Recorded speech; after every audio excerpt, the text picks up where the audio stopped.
ಕೇಳ್ತಾ ಇದ್ದೀರಾ ಭಕ್ತಿ ಸ್ಟುಡಿಯೋ ರೇಡಿಯೋ ಸಿಟಿ 91.1 ಅಲ್ಲಿ RJ ನಿಖಿತಾ ಜೊತೆ. ತುಂಬಾ ಸಹಜವಾದಂತಹ ವಿಚಾರ. ಯಾವುದೇ ಒಬ್ಬ ವ್ಯಕ್ತಿಯ ಬಗ್ಗೆ ಅಥವಾ ಯಾವುದೋ ಒಂದು ಕೆಲಸದ ಬಗ್ಗೆ ಯಾರಾದರೂ ನಮಗೆ ಪಾಸಿಟಿವ್ ಆಗಿ ಫೀಡ್ಬ್ಯಾಕ್ ಕೊಟ್ರೆ, ಅವರ ಅಭಿಪ್ರಾಯವನ್ನ ಪ್ರೀತಿಯಿಂದ ಒಳ್ಳೆಯ ರೀತಿಯಲ್ಲಿ ಸಕಾರಾತ್ಮಕವಾಗಿ ನೀಡಿದ್ರೆ ಏನೋ ಖುಷಿ ಆಗುತ್ತೆ.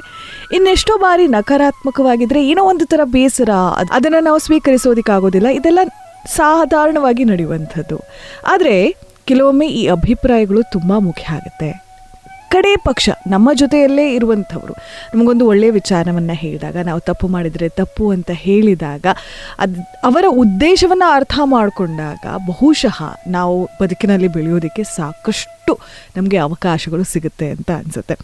ಒಂದು ಸುಭಾಷಿತ ಇದೆ, ಸುಲಭ ಪುರುಷ ರಜನ್ ಸತತಂ ಪ್ರಿಯವಾದಿನಃ ಅಪ್ರಿಯಸ್ಯ ಪಥ್ಯಸ್ಯ ವಕ್ತಾ ಶ್ರೋತ್ರಾಚ ದುರ್ಲಭ ಅಂತ ಹೇಳಿ.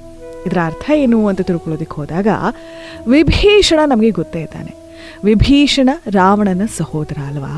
ಈ ರಾವಣ ಸೀತೆಯನ್ನು ಅಪಹರಿಸ್ಕೊಂಡು ಬಂದಾಗ ವಿಭೀಷಣ ಹೇಳ್ತಾನಂತೆ ರಾವಣನಿಗೆ, ರಾವಣ ಈ ಲಂಕೆಯನ್ನು ಉಳಿಸಿಕೋ, ರಾಮನಲ್ಲಿ ಕ್ಷಮೆ ಯಾಚಿಸು, ಸೀತೆಯನ್ನು ವಾಪಸ್ ಕಳಿಸಿಕೊಡೋ ಅಂತ ಹೇಳಿ. ಆದರೆ ವಿಭೀಷಣ ಈ ಮಾತನ್ನ ಕೇಳಲಿಲ್ಲ.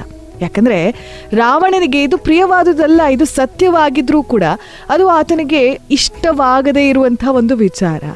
ಆದರೆ ರಾವಣ ಮಾಡಿರುವಂತಹ ಪ್ರತಿಯೊಂದು ಕೆಲಸವನ್ನೂ ಕೂಡ ಬೆಂಬಲ ನೀಡಿ ಅವನು ಮಾಡಿದ್ದೆಲ್ಲ ಸರಿ ಅಂತ ಹೇಳಿದಂತಹ ಜನರು ಅವರ ಸುತ್ತಮುತ್ತಲೂ ಕೂಡ ಇದ್ರು ಅಲ್ವಾ.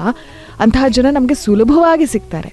ಆದರೆ ಯಾರು ಮಾಡ್ತಾ ಇರುವಂತಹ ಕೆಲಸ ಒಳ್ಳೇದಾಗೋದಿಲ್ಲ ಅಂತ ಹೇಳಿದ್ರೆ, ಯಾರಾದರೂ ಬಂದು ನಮಗೆ ಹೇಳಿದ್ರೆ ಅದನ್ನು ನಾವು ಸ್ವೀಕರಿಸದೇ ಇದ್ದರೆ ಅವರು ಏನು ಕಳ್ಕೊಳ್ಳುವಂಥದ್ದು ನಾವು. ಹಾಗಾಗಿ ಅಂತ್ಯದಲ್ಲಿ ಇಲ್ಲಿ ವಿಭೀಷಣ ರಾವಣನಿಗೆ ಬಂದು ಹೇಳಿದ್ರು ಕೂಡ ಏನಾಯಿತು ಅನ್ನೋದು ನಿಮಗೆ ಗೊತ್ತಿದೆ. ರಾವಣ ಕೇಳಲೇ ಇಲ್ಲ.